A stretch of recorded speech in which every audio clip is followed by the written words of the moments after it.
আমাদেরকে সময়ের প্রতি গুরুত্ব দেওয়ার কথা বলা হয়েছে, যা প্রতি মুহূর্তে আমাদের কাছ থেকে হারিয়ে যাচ্ছে। মুফাসসিরদের বিভিন্ন মন্তব্যের সূক্ষ্ম ব্যবহার বা ব্যাকরণগত পর্যালোচনা আমাদের কাছে কিছুটা কঠিন লাগতে পারে, কিন্তু আসুন আমরা ভেবে দেখি এটা কিভাবে আমাদের কাজে লাগতে পারে। আমাদের দিনে 24 ঘন্টা সময় আছে। এর মধ্যে কয় ঘন্টা আমরা ঘুমিয়ে কাটাই, কয় ঘন্টা আমরা কাজ করি, কয় ঘন্টা আমরা দুনিয়ায় সঞ্চয়ের কাজে ব্যবহার করি, হয়তো দুনিয়ার বিল পরিশোধ করার কাজে, কিন্তু কয় ঘন্টা আমরা আখিরাতের বিল পরিশোধ করার কাজে ব্যবহার করি, কয় ঘন্টা আমরা আল্লাহর হিসাব নিকাশের সামনে দাঁড়ানোর জন্য নিজেদের প্রস্তুত করি। এখানে বাৎসরিক একটা হিসেব আপনাকে দিতে হবে, কিন্তু আসল হিসাব সামনে আসছে, যেখানে আমাদের প্রত্যেকটি কাজের হিসাব আমাদের দিতে হবে। আমি এটা সবসময় বলে থাকি, এই সূরা আসর শব্দটির ব্যবহারের তাৎপর্য হলো এখানে একটা দিনের অংশ বোঝানো হয়েছে। আল্লাহ আমাদেরকে আমাদের পুরো জীবনকে তুলে ধরেছেন, যদিও এটা কেবলমাত্র একটা দিন, মাত্র একদিন। আপনি যদি একদিনের জন্য আপনার জীবনকে পরিবর্তন করতে পারেন, তাহলে আপনি আপনার জীবনকেই পরিবর্তন করলেন। কারণ অনেকেই জানেন, অনেকে এখানে ফুল টাইম চাকরি করেন, অনেকে ফুল টাইম ছাত্র, অনেকে সবসময় বাসায় থাকেন। এই দিনগুলো প্রায় একই রকম হয়ে থাকে, একই কাজ, একই রুটিন, একই কাজ বারবার করতে হয়। তাহলে আপনি যদি আপনার দিনের একটা অংশকে পরিবর্তন করতে পারেন, আপনি আসলে আপনার জীবনের একটা অংশকে পরিবর্তন করলেন। আপনি আপনার জীবনের অংশই পরিবর্তন করলেন, আর এই পরিবর্তন করার সময়টা চলে যাচ্ছে। আমি আপনাদের একটা পরামর্শ দেব, এটা তাফসীর নয়, বরং আমার নিজের পরামর্শ।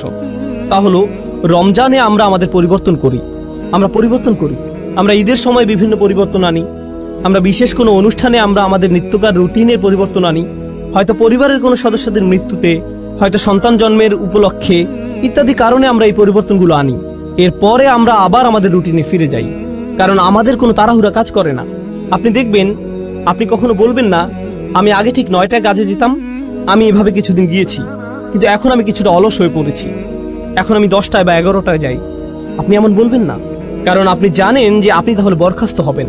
আপনি জানেন যে আপনাকে সেখানে সময় মতো থাকতেই হবে। আসলে আপনি নিজেকে এমনভাবে তৈরি করেছেন যেখানে আপনাকে সময় মতো থাকতেই হবে। আপনার প্রতিদিন সেখানে সময় মতো উপস্থিত হওয়া ছাড়া কোনো উপায় নেই, এছাড়া আপনার কোনো পথ নেই। এভাবে ভাবার কারণে আপনার ধারাবাহিকতা ধরে রাখা সহজ হয়েছে। এখন আর এটা তেমন কোনো কঠিন বিষয় নয়, আপনাকে এটা করতেই হবে। এই নিয়ে দুইবার ভাবার প্রয়োজনও নেই। কেউ আপনাকে হয়তো বলল, ভাই তুমি এটা কিভাবে পারো? আমাকে এটা করতেই হবে। কিভাবে পারি জানি না, আমাকে শুধু এটা এভাবেই করতে হয়। আমরা যদি সত্যিকার অর্থে বিশ্বাস করি, যেভাবে আমরা বিশ্বাস করি যে আমরা যদি সময় মতো উপস্থিত হতে না পারি তাহলে আমরা চাকরি হারাবো, আমরা যদি সত্যি সত্যি বিশ্বাস করি আমরা একটা ক্ষতির দিকে এগিয়ে যাচ্ছি, আর এখানে এমন কিছু আচরণ আছে যা আমাদের মধ্যে আনতে হবে, যেমন নামাজে নিয়মিত হওয়া, উদাহরণস্বরূপ খারাপ কাজ থেকে বিরত থাকা। যদি আমরা সত্যি বিশ্বাস করি যে আমাদের আচরণের পরিবর্তন না হয়, তাহলে আমরা ক্ষতির মধ্যে পড়ে যাব, যেভাবে আমরা চাকরি হারাই। আপনি দেখবেন, কোন ইমিগ্রেশন অ্যাপয়েন্টমেন্টের জন্য মানুষ দেরি করে না, সেখানে মানুষ 2 ঘন্টা আগে গিয়ে বসে থাকে। তারা হয়তো আগের রাত থেকে প্রস্তুতি নিয়ে বসে থাকে, কারণ হয়তো সেখানে ভোরে 6টায় যেতে হবে, তাই হয়তো সে রাতে ঘুমাবেও না, সে আগে আগে যাবে, কারণ সে নিজেকে জানে সে যদি দেরি করে তাহলে সে ক্ষতির মধ্যে পড়ে যাবে। আমরা যদি সত্যিকার অর্থে বিশ্বাস করি যে এমন আচরণ আমাদেরকে ক্ষতির মধ্যে নিয়ে যাবে, তাহলে একটা দিন পরিবর্তন করা আসলে পুরো জীবনকে পরিবর্তন করাই খুব সহজ হয়ে যায়। কিন্তু কখন এটা সহজ হয়? যখন সেখানে বিশ্বাস থাকে। এজন্যই যখন আল্লাহ খুসর নিয়ে বলছেন, সর্বপ্রথম কোন ব্যতিক্রম নিয়ে তিনি বলছেন? কারা? যারা বিশ্বাস করে। এটা কিন্তু সাধারণভাবে বলা নয়, আচ্ছা যারা বিশ্বাস করলো তারা বেঁচে গেল, না। আমরা এখানে এমন সাধারণ বিশ্বাসের কথা বলছি না, এটা হচ্ছে সত্যিকার গভীর আস্থা। আমি যা করছি তা সরাসরি আমার সফলতার সাথে যুক্ত, সরাসরি আমার ব্যর্থতার সাথে যুক্ত। তার চেয়ে ভালো আমি আমাকে পরিবর্তন করি, তার চেয়ে ভালো আমি তাই করি যা আমার করা উচিত। এটা শুধুমাত্র আসর শব্দে এমন বোধ আসা উচিত। এটা যেভাবে চিপে বের করে দেয়, নিঃশেষ করে দেয়, আর আমার এত সময় নেই। এখানে যারা ছাত্র আছেন, আপনার হয়তো কোনো অ্যাসাইনমেন্ট আছে আর আপনি সেটা ভুলে গিয়েছেন, আর সময় চলে যাচ্ছে। একজন ছাত্রের মধ্যে তখন যে ধরনের তাড়াহুড়া দেখা যায়, ফাইনাল পরীক্ষার আগে যে ধরনের ব্যস্ততা দেখা যায়, ট্যাক্সের সময় একজন অ্যাকাউন্টেন্টের মধ্যে যে ধরনের ব্যস্ততা দেখা যায়, যে ব্যস্ততা আপনি দেখবেন, উদাহরণস্বরূপ আপনি যদি কাজে দেরি করেন, আপনি বাসায় যে ধরনের আচরণ করবেন, আপনার আচরণ পুরো পাল্টে যাবে। আপনি কোনোভাবেই দেরি করতে চাইবেন না, আপনি সবার সাথে এমন আচরণ করবেন যেন কাউকে আপনি পাত্তা দেন না। আপনি সকালের খাবার কিছুরই তোয়াক্কা করছেন না, আপনি চলে যান, কারণ আপনার ব্যস্ততা আছে। আপনি জানেন যে আপনি যদি না যান তাহলে আপনি সমস্যায় পড়বেন। আপনি পুরোপুরি জানেন। আমাদেরকে এই আস্থা নিজের দিনের ব্যাপারেও আনতে হবে। আপনার বস যদি আপনাকে বলে, আমি কসম করে বলছি তোমার সমস্যা হবে, যদি আপনার বস এটা বলে, সে যদি বলে আমি কসম করছি সে হয়তো অফিসে আসলো, সে আপনাকে নির্দিষ্ট করে বলল না, সে বলল প্রত্যেক কর্মচারীর বিশাল ক্ষতি হবে, আমি কসম করছি তোমাদের প্রত্যেকেরই ক্ষতি হবে, এবার অনেক বড় লোকসান হবে। আপনি কি মনে করেন সে যখন চলে যাবে আপনাদের মধ্যে কি কেউ বলবে হ্যাঁ হ্যাঁ আমার কিছু হবে না, আমি ঠিক আছি?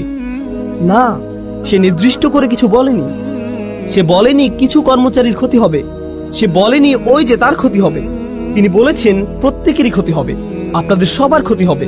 আর আপনারা অচিরে লক্ষ্য করবেন যে সময় চলে যাচ্ছে, ক্ষতির সময় এগিয়ে আসছে। আপনারা খুব শীঘ্রই বুঝতে পারবেন যে আপনারা কতটা ক্ষতির মধ্যে আছেন।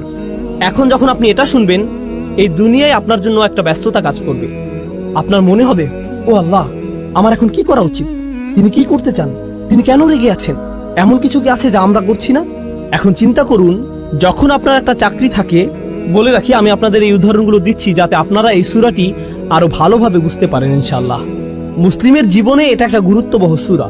এটা একজন মুসলিমের জন্য এমন একটা উপহার যা আল্লাহ মাত্র 3টে আয়াতের মাধ্যমে দিয়েছেন, যা আমাদের জীবনকে পরিবর্তন করে দিতে পারে। তিনি আমাদেরকে পুরো কোরআন মুখস্থ করতে বলেননি, শুধু সূরা আসরটা মনে রাখবেন। সুবহানাল্লাহ, দেখবেন এটা কিভাবে আপনার জীবনকে পরিবর্তন করে দেয়। এখন চিন্তা করুন, আপনি একটা চাকরি পেলেন, আপনার বস আপনাকে বলল তোমার কাজ 4টি। প্রতিদিন আপনার কয়টি কাজ আছে? 4টি। মাঝে মধ্যে আপনার বস আপনাকে এমন কাজ দিবে যা আপনি খুব সহজেই পারবেন, আবার মাঝে মধ্যে আপনার এমন কাজ থাকবে যা আপনার করতে ভালো লাগবে না। কিন্তু যেহেতু আপনি এই চাকরিটি করছেন, আপনার কয়টি কাজ করতে হবে? সবগুলোই। আপনার হয়তো 2টি করতে ভালো লাগে, কিন্তু আপনাকে 4টিই করতে হবে। 2টি আপনার ভালো লাগে, 2টি আপনার ভালো লাগে না, কিন্তু 4টি কাজই আপনি করেন। এখন যদি কেউ মনে করে, বা আমি যদি মনে করি আমি শুধু 2টি কাজ করব, কারণ আমি এই 2টি খুবই ভালো পারি, আমি বাকি 2টি নিয়ে চিন্তা করব না, আমি এমনকি এগুলো ছুঁয়েও দেখব না। বস যখন দেখবে আমি এই 2টি কতটা ভালোভাবে করেছি, সে কি বাকি 2টির কথা ভুলে যাবে? এগুলো নিয়ে কোনো সমস্যা হবে না? তাহলে আপনি বাকি 2টি কাজ করলেন না। আপনার বস 1 সপ্তাহ পর আসলো, কত দূর করেছো, কাজের অগ্রগতি কি? আমি প্রথম কাজ 2টি শতভাগ করেছি। ও আচ্ছা, বাকি 2টির কি অবস্থা? আসলে আমি এই 2টি করব না, কিন্তু দেখুন আমি এই প্রথম 2টি কত ভালোভাবে করেছি। এই লোকের কি অবস্থা হবে? আপনাদের কি মনে হয়, সে কি তার চাকরিটা ধরে রাখতে পারবে? আপনি যদি সম্পূর্ণভাবে সেগুলো নাও করেন, আপনাকে যে 4টি কাজ দেয়া হয়েছে সে 4টি কাজ আপনাকে করতেই হবে। আপনি হয়তো শতভাগ করতে পারেননি, কিন্তু আপনাকে প্রত্যেকটির অন্তত 70 ভাগ কাজ হলেও করতে হবে। এটা কোনো একটা কাজের 100% করার চেয়েও ভালো। বুঝতে পারছেন? তাহলে যখন আল্লাহ 4টি কাজের কথা বলছেন, ইল্লাল্লাযীনা আমানু ওয়া আমিলুস সলিহাত ওয়া তাওয়াসাউ বিল হক ওয়া তাওয়াসাউ বিস সবর, তখন আমরা বলি ঈমান। আমাদের ঈমান নিয়ে কাজ করতে হবে, কিছু ভালো কাজ। আর আর বাকিগুলো, ওগুলো তো আলেমদের জন্য, ওগুলো শায়েখদের কাজ, ওগুলো দায়ীদের কাজ, ওগুলো অন্যরা করবে, এগুলো আমার কাজ নয়। তাহলে আপনি এখানে কি করছেন? আল্লাহ বলেন এই 4টি কাজ যারা করবে না তাদের প্রত্যেকেই বিশাল ক্ষতির মধ্যে আছে, কিন্তু আপনি শুধু 2টা করছেন, বা 1টা বা 3টা।